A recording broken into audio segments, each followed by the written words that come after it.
The way I used to think about money was money needs a lot of hard work. It all begins by asking yourself, how am I thinking about money at the moment? So if I ask you, how are you thinking about money? What are your money beliefs? How is your brain conditioned to think about money? Because we grow up in an environment, that environment really dictates our money beliefs, our money, the money language that we speak to ourselves. In growing up years, how many of us have heard these statements from our parents कि देखो पता है कितने का आता है, पहले इतना कमा के देख फिर पता चलेगा. And I think women are better managers of money, as you just said, they're better gatekeepers. Not only that, they're better traders and investors, because as women, trading and investing in financial market gives you tremendous amount of freedom. Freedom of money, of course, that's there. Freedom of time, and above all, freedom of choice. Someone just told me that I never wanted to make money for my family. I want to take revenge on my father. Because he never let me live the way I wanted to live. So I had decided, I had taken a vow then that I'm not going to do this to my family. I'm going to give them an excellent lifestyle and show my father what it is to let your family enjoy the riches.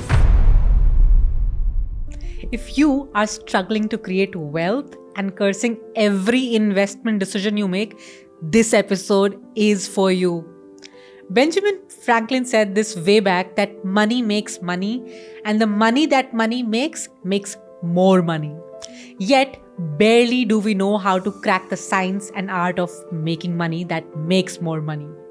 An insight I discovered in this episode is that success in this case is 80% psychology and just 20% strategy.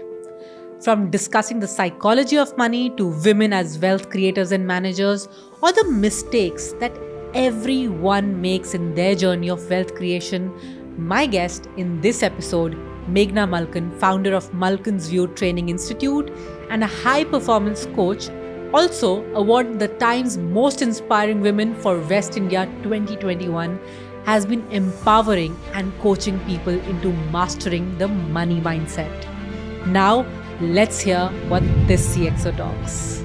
Thank you for being here, Meghana, today. I'm really glad that you're here on CXO Talks. And one thing that I'm really excited about personally is to, of course, learn the money mindset, not only for myself, but for the entire audience, which is a lot of women.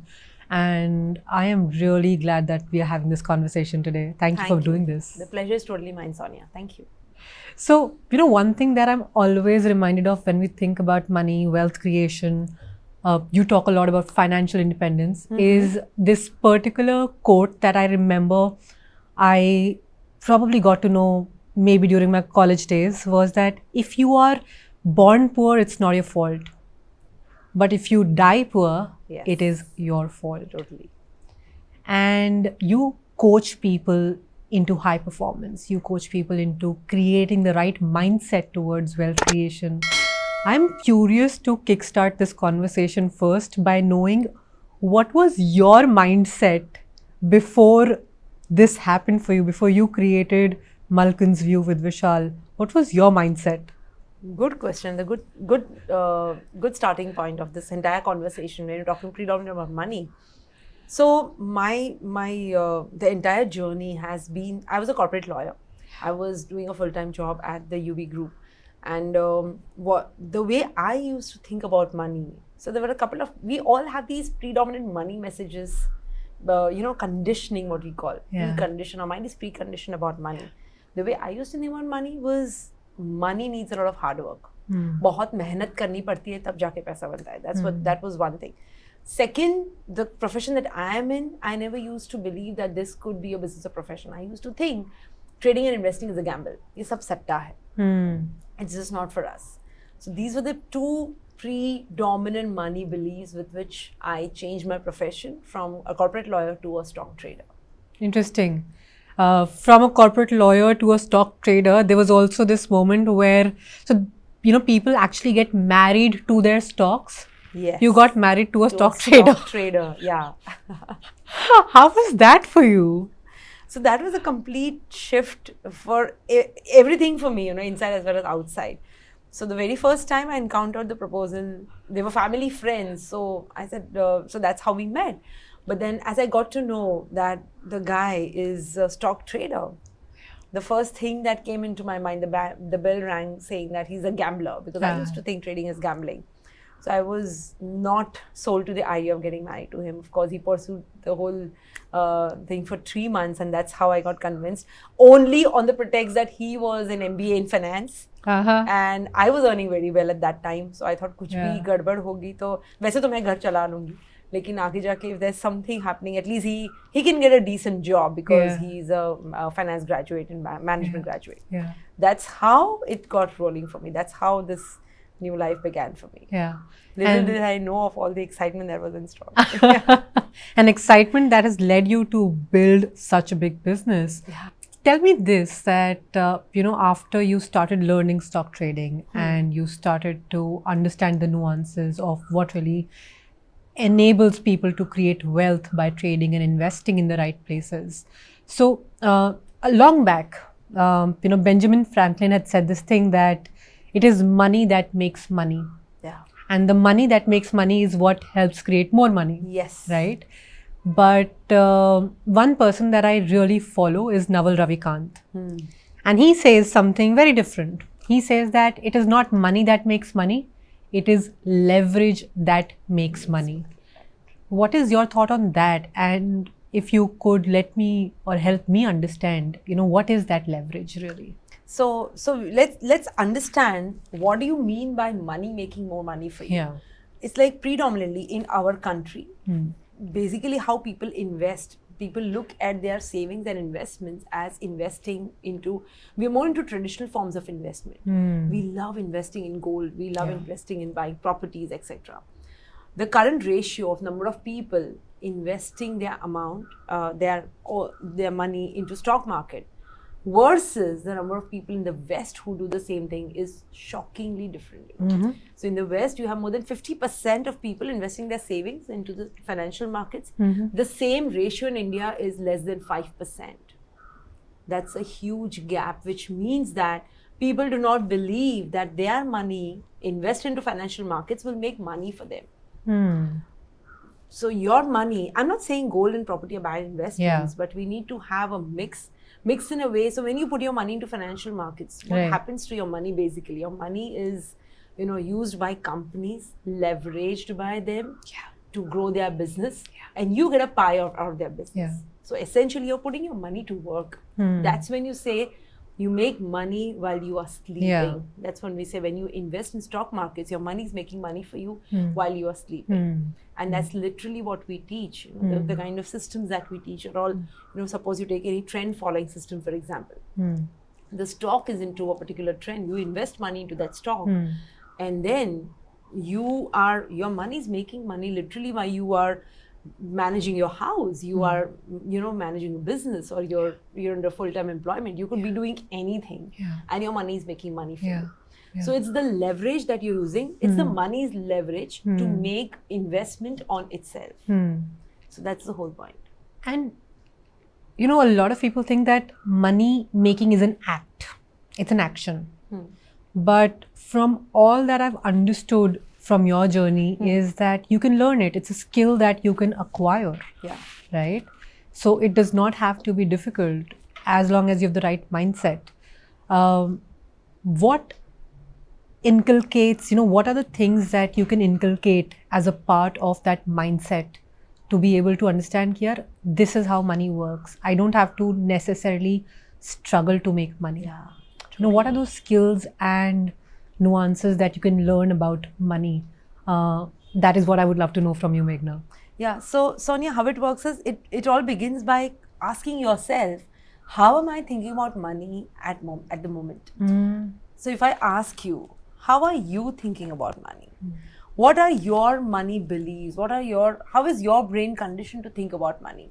Because we grow up in an environment, that environment really dictates our money beliefs, our money, the money language that we speak to ourselves. So for instance, I'll give you an example. In growing up years, how many of us have heard these statements from our parents के देखो पता है कितने का आता है, पहले इतना कमा के देख फिर पता चलेगा. Or something like money does not grow on trees. Where do you think money is from? So when we grow up with these kind of statements, they create a belief into our subconscious mind which you're not aware of. But we get aware of these beliefs way back later when we set ourselves on a task, on a job to make money, or we're running a business.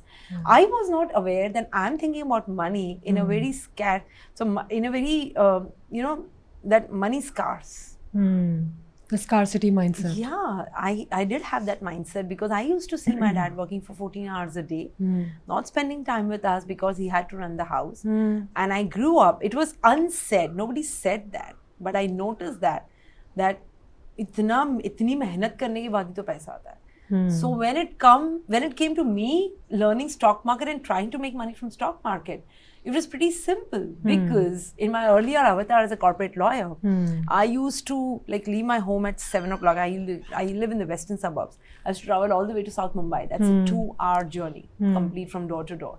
So I used to travel 4 hours every day, and it used to be long hours. In the legal field, you must be knowing, Yeah. So from there, when I come to stock market, when the markets begin at 10 a.m., that time it used to at 10 a.m., and then at 3:30 we are done. You go and play squash, you go to the pool, you do whatever you want to do, you're done. So money buys you freedom. Yeah, no, but at that time I thought कि यहाँ पे तो मैं मेहनत ही नहीं कर रही हूँ, तो पैसा तो कैसे बनेगा? So even if my profit positions, I used to mess them up and ultimately end up into a loss because my money conditioning was not allowing me to make money. Interesting. So I've been through that phase until and unless I really worked on my money mindset, that it's possible to make money, and this is not easy money. I'm working hard. I'm learning how to read charts. I'm learning about trading mindset. Just because I'm not traveling, just because I'm not working 14 hours a day does not mean that I don't deserve to earn money. There's another way of making money. So that was a major shift in my mindset, that money can be made easily and effortlessly. That was the whole thing. Very interesting. And that also made me reflect, Meghna, on the beliefs that I was conditioned to grow up with. I still remember my dad often saying that हाथ हमेशा ऐसा होना चाहिए, ऐसा नहीं. Right? The fact that you should always be in a position where you can give. But never ask. Good, bad, right, wrong, I don't know. Right? But that always kind of also came into play when I used to think that I will never ask for help. Right?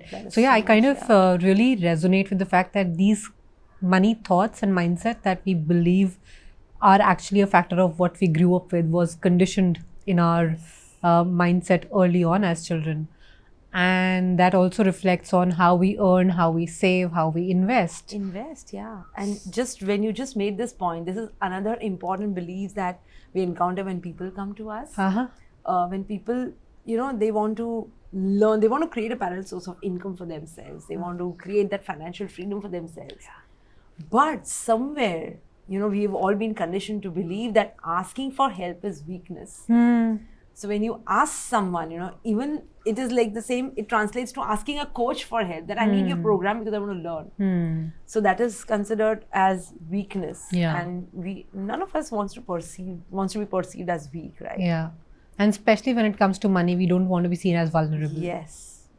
Tell me this, when you started investing into stocks early on, what was the ticket size that you started investing with, playing with, and then eventually what was the growth that you saw that was measurable and that convinced you that this is the right path that I want to take full time? Yeah, totally. So when I got started, I had this intention that I was hoping to make more money than I did in as my job in UB, right? So that's the mindset I began with.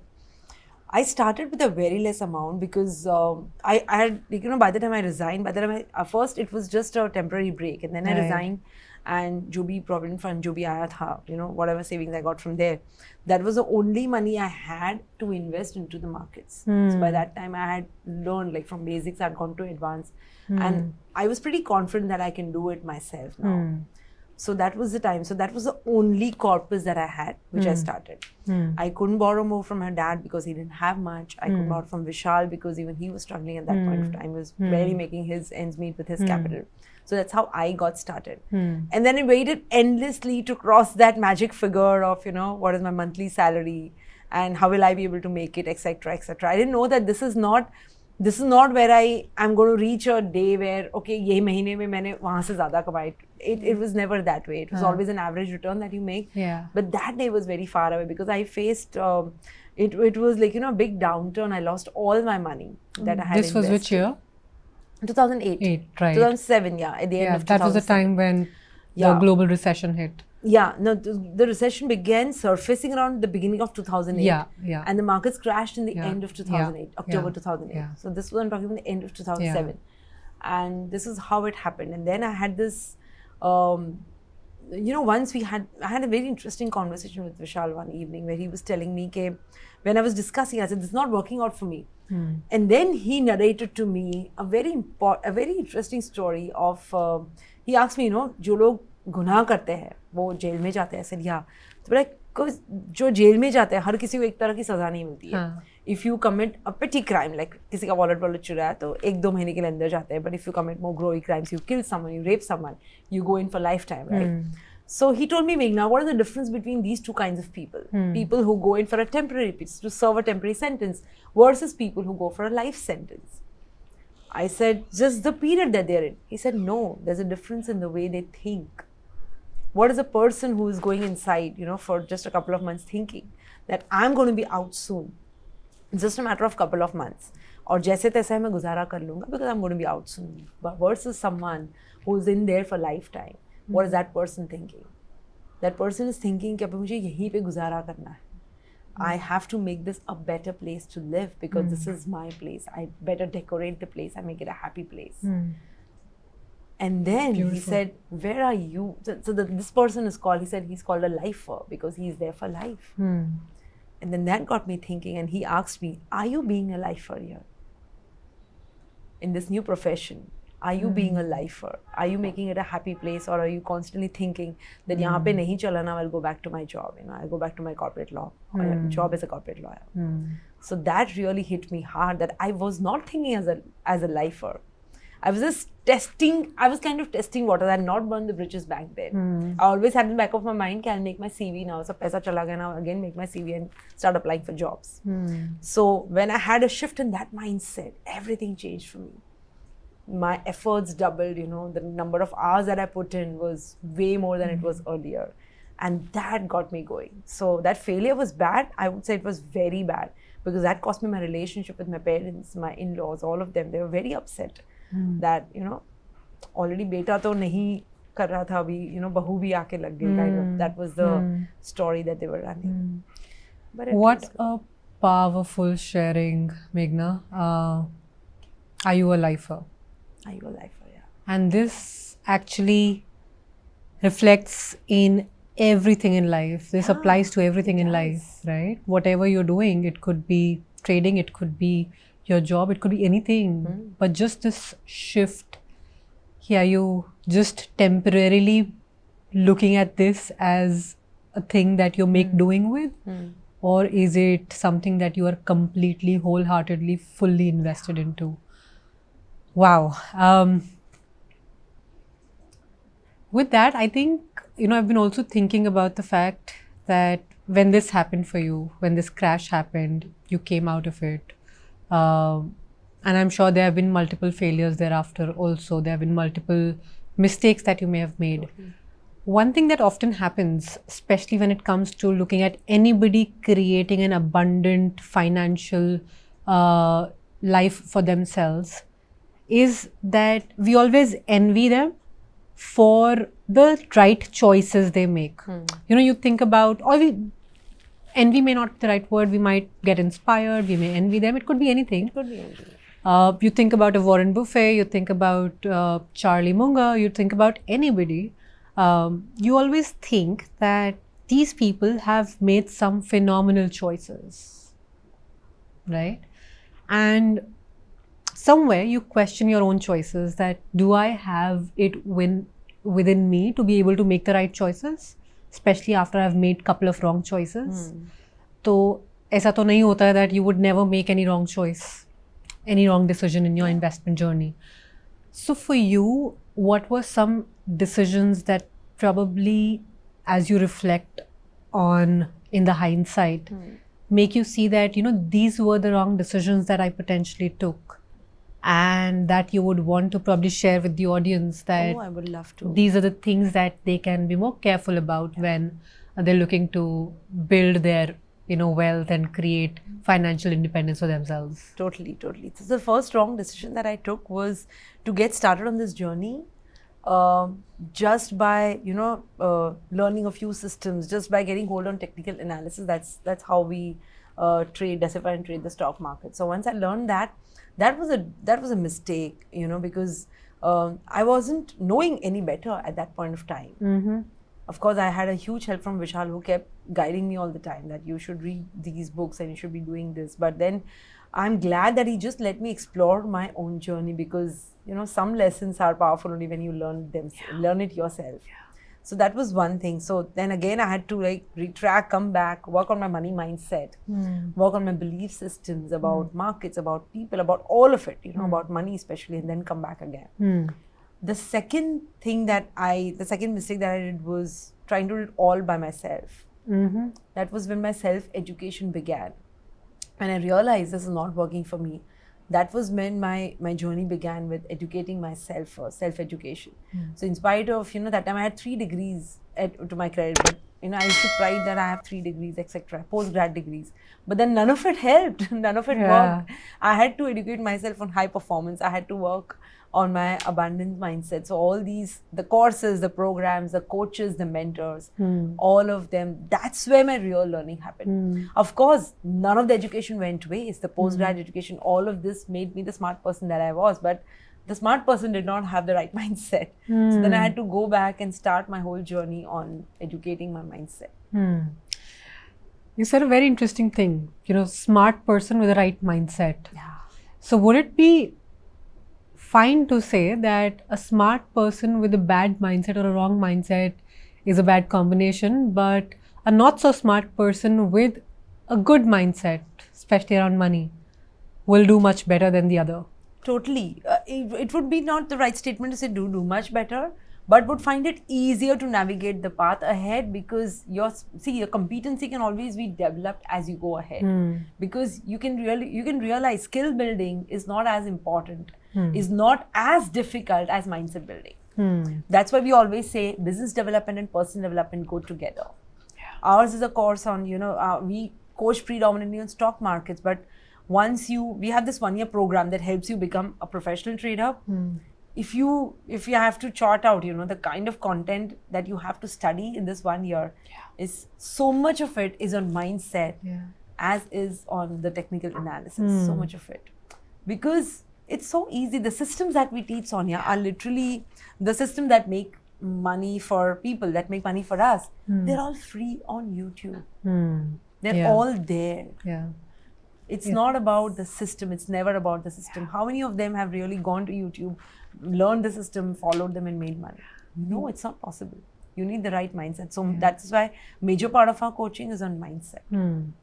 Talking about mindset and the intention to learn, and the fact that when you coach so many people, you've coached so many people in the last so many years, and of course there will be men, there will be women, there will be all kind of people, different genders will be coming in to learn the money mindset and to be able to grow.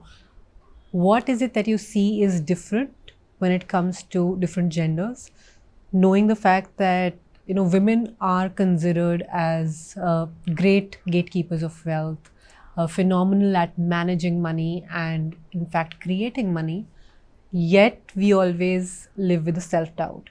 So what do you see continuously reflecting when you coach different genders into making money and creating wealth? Yeah, very interesting.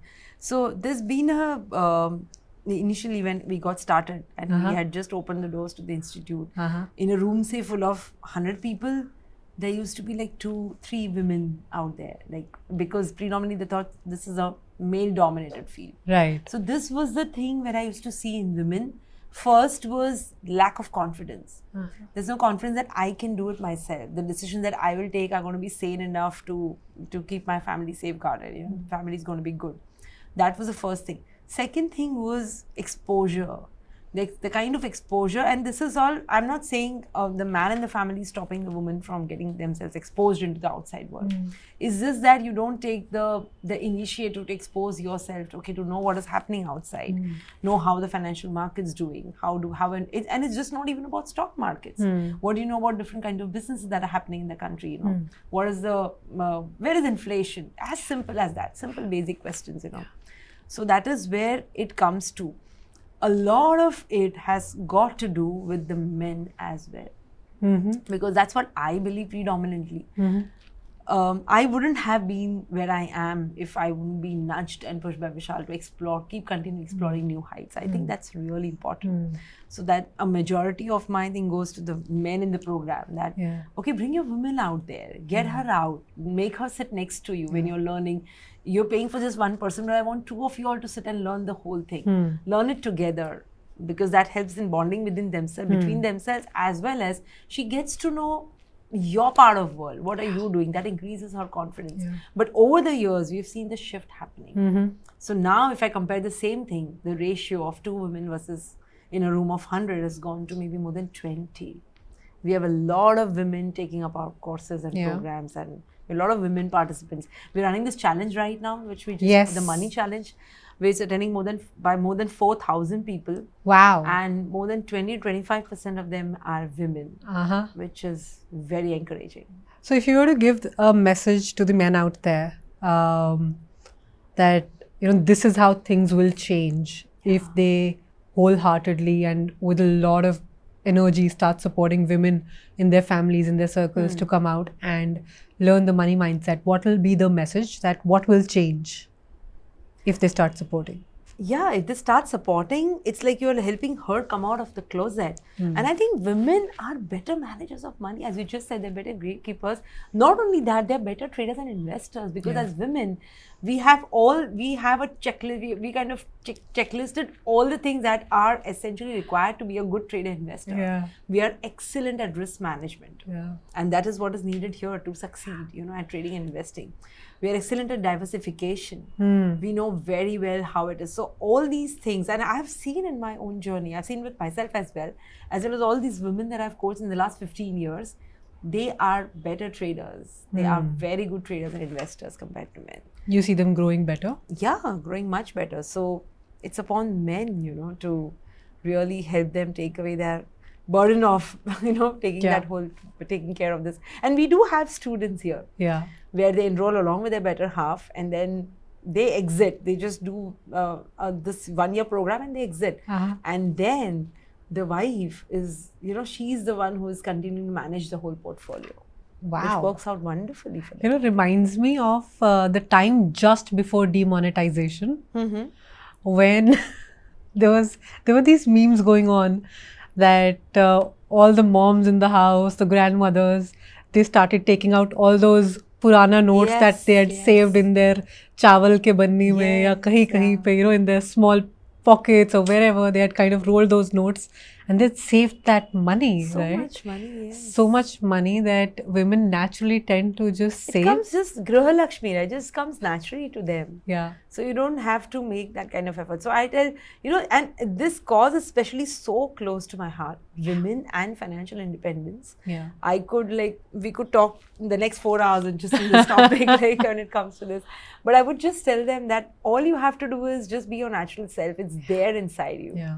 The whole potential is there inside you. You just have to get up and be there. Just be present, and then it just happens. What are those key skills that actually help women invest better? If you could just tell me those 3 or 4 skills. Sincere. Sonia, they're very sincere. In all this program, this entire curriculum that we have, sometimes it gets really intense. But very rare do I see all the women students, giving up that I'm not going to do it. They do everything in the program. You give them reading the list of reading books, they're done with that. You give them my sessions, the mindset sessions, they're quite deep and intense. The worksheets, all of it, So I totally love I'm not a feminist, don't get me that, but I love having them because they're very sincere. They do it themselves, they do all the homework you give them. So that is one thing. And I think we've always done that, right? I mean, talk about fulfilling multiple roles. Only a woman can do that. And that's how it is. They take each role so seriously and they do it so well. So that is why I think that as an investor, I think it's best suited to the persona of a woman, the mindset that she has. It's best suited for that. Wonderful. And one more thing, I think the main reason, a very important reason, which is self-discovered, is trading and investing in financial market gives you tremendous amount of freedom. Freedom of money, of course, that's there. Freedom of time, and above all, freedom of choice. I mean, I'm a mom, I have 2 young kids, and it gives me so much of freedom of choice to choose, what I want. That was the day that, the time that I was doing only trading. It gives you tremendous choice, geographical freedom. You can trade from anywhere, trade any market in the world. So I think it's a perfect thing. We just had a student, this reminds me, who was very passionate about helping her daughter take up badminton sport. And her daughter was extraordinarily gifted in that sport. So she chose to, she was a doctor, she had a clinic. She came to us, she learned all about trading, investing, built her own portfolio. She shut her clinic, she gave up her practice. And now all she's doing is making money from the markets. And she keeps taking her daughter to, the entire, all these different countries where badminton tournaments happening. Just nourishing her passion. Wow. So this gives her tremendous freedom. She doesn't have to worry about how do I make my, how do I earn money from. She's free to travel. She gives 100% of her time and attention to her daughter. And her money is making itself money for her. That's such a phenomenal case study and such a transformational one. Yeah, it's very inspiring too. You've actually just kind of helped me see through why you actually put across this message that success is actually 80% psychology and 20% strategy. Yeah. You talk about that a lot. I would love for you to share a little more deeply on the psychology of money. So the psychology of money begins by asking yourself, what is my relationship with money? We always are, evaluating what is my relationship with my parents, my spouse, my siblings, my friends. We seldom think about what is my relationship with money. It's just taken for granted, right? We never think about it. Your relationship with money will dictate your financial future. How do I identify my relationship with money? When you ask these questions to yourself, that so we make people do this fun exercise, it's really fun, and it works, is talking to money. Just take a currency note. You can do that as well, tonight when you get home. Just take a currency note, hold it in front of you, and pretend as if the currency note is a living person and is trying to tell you something. Try to listen to the money. What is money trying to tell you? Is it telling you that you were too harsh on money? Or is it telling you that you did not take good care of money? You didn't take good care of me, you just spent me. You gave me away to people without caring whether I'm going to be back to you. Or you were too conservative with me, you didn't let me breathe. You suffocated me. What is your money trying to tell you? That will dictate what kind of relationship. There's this intuitive answer that you always get, what is it that your money is trying to tell you? That will dictate your relationship with money. How many times do we tell money? We just hold money. We hold our wallet in our hands. Gale laga ke kitni baar batate hain, yaar, I love you. We never do that, right? And we do that with people whom we so love dearly. So money feels loved. It's money is energy. Money is nothing but energy, right? So that will help you discover your thing with money. And then, of course, when we work on psychology, when you say working on mindset, we predominantly work on a subconscious mind.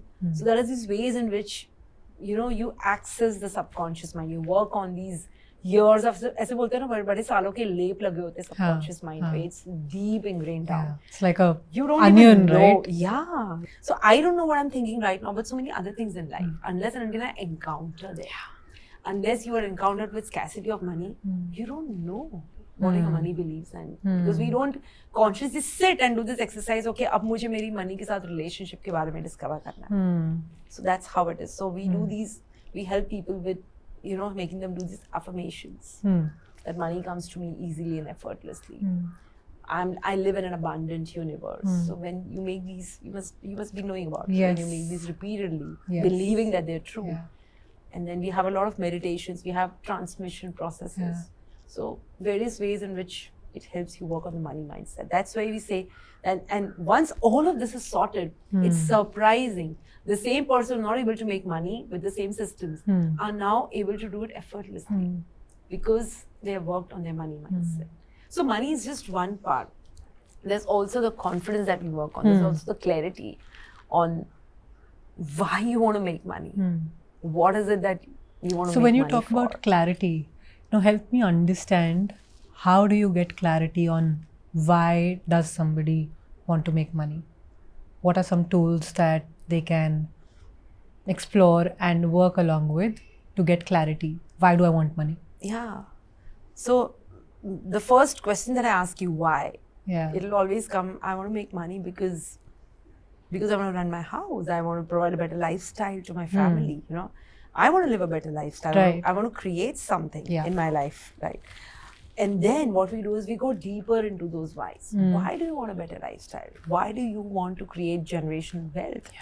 Once you dig deeper into this pile of whys, you actually get to understand that it's just not the money you want for your family's lifestyle. Maybe just so many people have discovered by asking, by getting more clarity, is all they are doing is trying to, someone just told me that I never wanted to make money for my family. I want to take revenge on my father because he never let me live the way I wanted to live. So I had decided, I had taken a vow then that I'm not going to do this to my family. I'm going to give them an excellent lifestyle and show my father what it is to let your family enjoy the riches.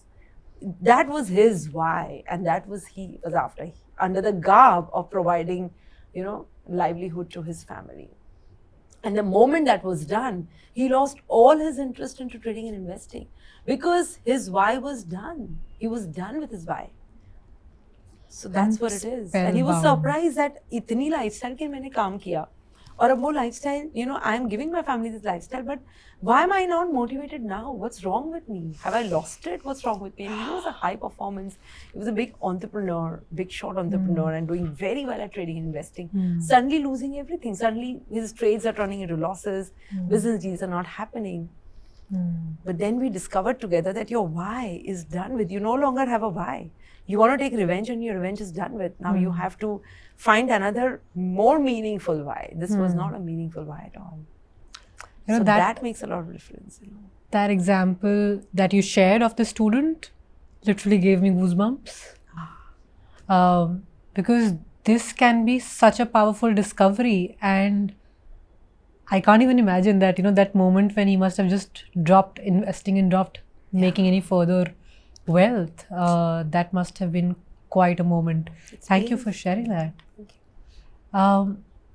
So, when you take people through this journey, one thing that also comes to me, when you talked about clarity,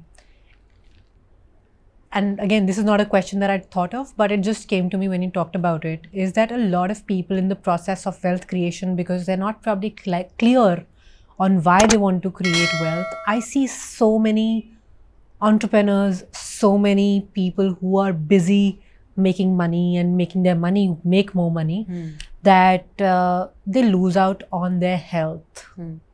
I don't know, this is just an observation that I see, that a lot of people who've created great businesses, great ventures, but when it comes to their health, very true, it's in shambles. Yeah. And on the other hand, we say health is wealth, right? True. So why is that a situation that we see often?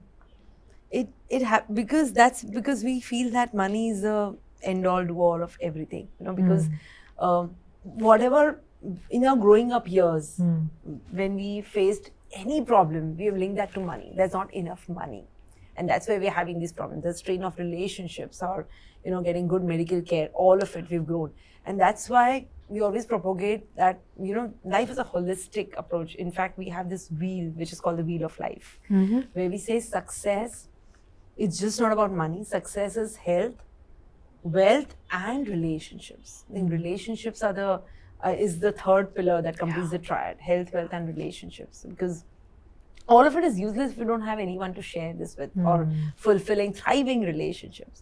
So it's all about that. And of course, do people come back, after this 1 year thing, they'll come back and say that पैसा तो मेरा इतना नहीं बना है, लेकिन मेरे relation बड़े अच्छे हो गए मेरी वाइफ के साथ, और मेरा वजन 10 किलो कम हो गया है, और मेरा डायबिटीज चला गया है, मेरा कोलेस्ट्रॉल चला गया है, all of this, and it's very heartwarming because this means that the person has surrendered 100% to the learning of the program, because the intention was never to make money. And we also have this thing about this holistic approach. That's why we've now, if you're aware, we've tied up with the Art of Living, where all their programs are part of our curriculum as well.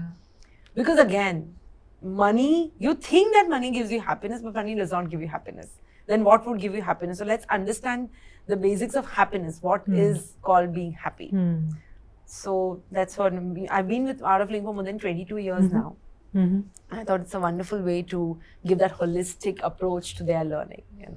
Among all these points that we discovered, and you talked about some beautiful case studies from the experiences that came from students of this program and the challenges that you passed through to them, I understand this one thing, Meghna, that the money mindset and the conditioning actually gets developed when we are still very young, right? Sure. As parents end up passing on and nurturing the children, and they also end up passing on a lot of these values and the beliefs around money, which creates this mindset. So how does that kind of impact, and what is the way to actually work around that at that young age? So it does create, of course, a very deep impact and a long-lasting impact, and something that you may not, as we said, we may not realize what's stored inside. And typically, what we found out, and the psychology research says, is that typically these messages start showing up. The conditioning, what it is, it really starts showing up between the age of 30 and 40. Between that age, that is where it really starts playing up. Typically, that is the time when you end up having children, right? And if you don't work on it, without knowing, subconsciously you pass on to your children as well. That's where it passes on from generation to generation. So most of these beliefs are generational. Yeah. That's how when Stephen Covey talks about being the transition person, that you be the transition person to stop passing on those messages and you change the thing in your generation. So the way to change it is, of course, awareness. Awareness of how, a lot of people get their awareness by asking questions. Suppose you're working very hard. I mean, you're doing all the right things, but still not able to make money, or the kind of money that you think you deserve. That is the time, instead of changing jobs or going for other things, if you ask yourself that, what is it? Is it something wrong with my mindset about money? So the earlier you begin on your self-discovery, self-education, the better. As Jim Rohn says, that formal education only makes you a living.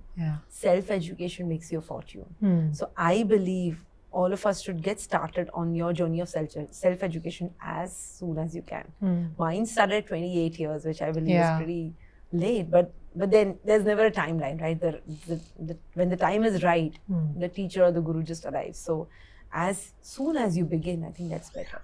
So what is the ideal, because this mindset gets developed and nurtured early on when we're still kids, what is that ideal time and age when we could start nurturing and creating a better mindset around money and create this awareness around these beliefs? Yeah, I think teenage is a good time to be starting to begin talking about money to your children or to your, acquaintances who you know, because that is the time when you're naturally inquisitive about money. You see teenagers, they're very inquisitive that how much does this cost and how much do I have? My son now is wanting to go to the World Cup, FIFA World Cup that's going to happen in 26, I think, 26 in US and Mexico. So the weekend discussion, weekend dinner discussions all about how much money will I need to go there, and mom and dad, can you help me? Which are the ways in which I can do, and how do I do that, and etc. etc. That is when they get inquisitive, and that's why we have started in the last 2 years. We've started doing a lot of work around teenagers and money, giving them money, talking to them about money. We hold these boot camps. We held one called the Young Investor Boot Camp, where we had more than 700 teenagers from across the country be part of that boot camp. Wow! Where we spoke to them about money, all about what does it mean to save money. What do you value money as? Yeah. And what is the difference between your needs and your wants? Yeah. How do you save money and everything about money? The best part, as I think about the teenagers and young adults who are there in my circle, is the fact that they're so much more aware than we were. Also because of the access to so much information and so much data. They're much more aware about right from cryptocurrencies to various ways of investing. I know one of my friend's son is investing into sneakers. I couldn't even think of that as an idea as a kid, right? But they're so much more aware. So the fact that if this awareness and these programs come to them early on, it'll only make them much better at managing what they're anyway accessing as information. Absolutely. Interesting. It does help. And I think it's our responsibility as parents and as the caretakers, and that we try to inculcate these things into them as early as possible. Yeah. We hold guard on what are their money messages, what are their belief systems around money. So quickly now also help me understand that this is a part of building habits, right? Making money, building. It's a lot about creating the right habits, the right rituals. You as an individual, you as somebody who's a high performing person yourself, running such a phenomenal, incredible business, you surely would have your own rituals and habits. I am intrigued and curious about that because you're a high performance coach. You enable so many people into the right money mindset. What are those practices that you have, Meghana, that you would love to share with the audience? Yes, I would love to. The first practice that that's indispensable for me is my daily meditations. I think that's something that keeps you grounded, that keeps you focused. And this is as we spoke about awareness a while ago, I think the practice of meditation helps in the state of awareness. So that is one indispensable practice that I've been following since years, and it's been tremendously helping me. In fact, in my program where we coach traders and investors, daily meditation is compulsory for them. All these traders, students, you have to meditate daily, be it for 20 minutes. So I do have a lot of guided meditations. I have a separate meditation channel where I do have a lot of meditation audios for someone who wants to get started to help them guide through the meditation process.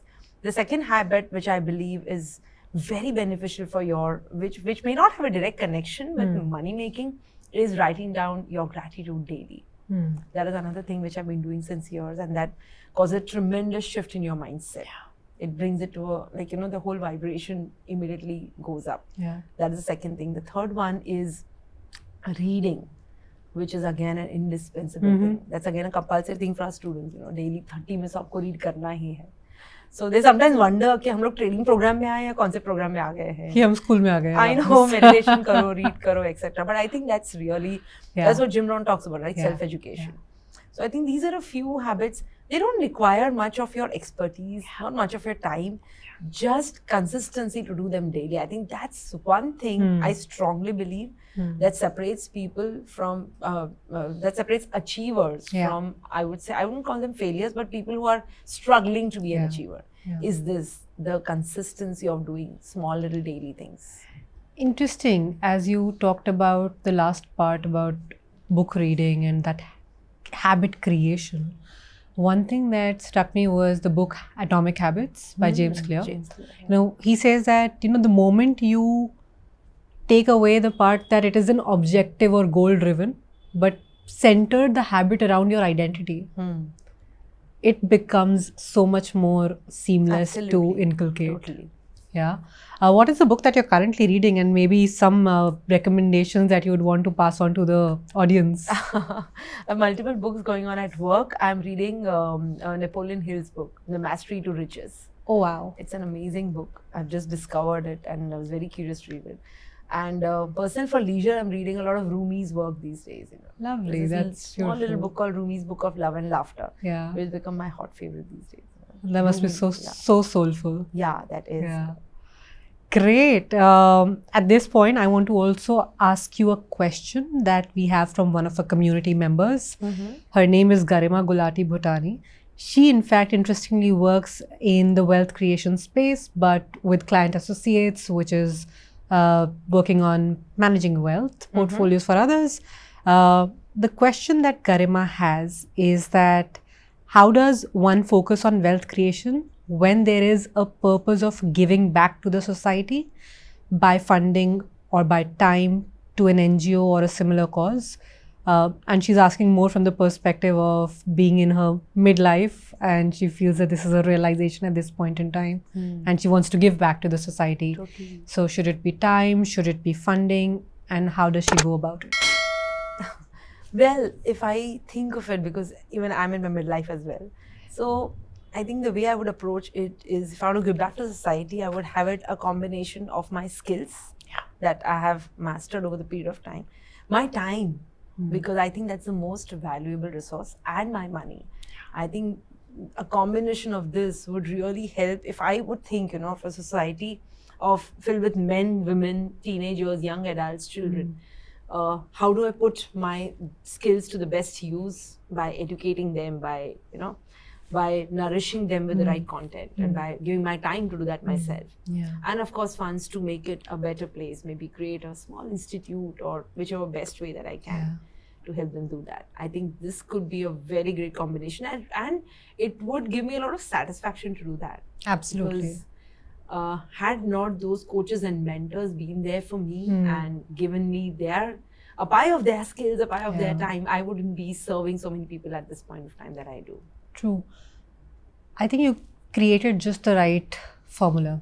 The fact that it will not be just either or, it will not be either time or either funding. It'll be a mix of your time, it'll be a mix of your expertise, it'll be a mix of the funding or the money that you can contribute. It'll not be just one. And thank you for sharing that. And now we are at a part where we come to the CXO Talks Ritual, which is where we ask you a question from the last CXO who we had on CXO Talks. And the question that I have is from Juhi Hajela, who I interviewed in the last episode of CXO Talks. She is the Vice President Global Marketing at BlueStacks, which is a gaming company. And Juhi's question is, how do you find a mentor? So Juhi found this as a problem because she did not have a mentor early on, and it took her a while to understand how does one identify a mentor, how do you approach them, how do you initiate a conversation with them. So you've had quite a few mentors in the journey. How did you do that? Please do answer this for Juhi. So for us, I think it was both me and Vishal doing it together. One thing that helped us find and then land up in the right mentor as we are destined to was someone who has walked the path that we want to walk. Because only that person can show you, like, how does it feel like, because, for example, trading, investing, I learned from Vishal. He was someone who's trading from right when he was 16 years of age. Only he could tell, कि loss होता है तो कैसा महसूस होता है, loss कैसे होता है, और how do you avoid losses, how do you take care of your mindset when you're winning a lot of money. So it was all these little things. So a person who has been there, walked the path and lived that, I think is the best person, best suited to do that. And as far as approaching the mentor is concerned, I think they are always ready to help. It's just that we find हमें हिचकिचाहट होती है कि हम कैसे approach करें, हम क्या करें. But I think they're always there. They're more than happy to help. I would, for instance, if I think from my point of view, I would love to help women out there. But only if they would come up and say that, hey, I want to be mentored, I want to be coached. So we have this belief that nahi ho paega. We find but when you approach, they're there. They love to do that. I think it's just making the ask. Right? Just make it there. Thank you for sharing that. Now it's time that I would want you to share a question and pass it forward to the next CXO. So I would really love to ask, what would be that one money habit that has helped them to grow their finances, to take better financial decisions? What is that habit that they've been following and that's really helped them? Which, if shared, if someone would follow in 2024, that could be a game changer in their the financial balance for them. Absolutely. I think that's a brilliant question. And I can't wait to hear the answer from the next CXO that I'll have on CXO Talks. I'm waiting as well. Yes. Thank you so much. It's been a phenomenal conversation, Meghna. Thank you, Sonia. Thank you. I loved sharing, and I hope it helps someone who's watching this, take it forward. It will. Thank you. Thank you. Thank you.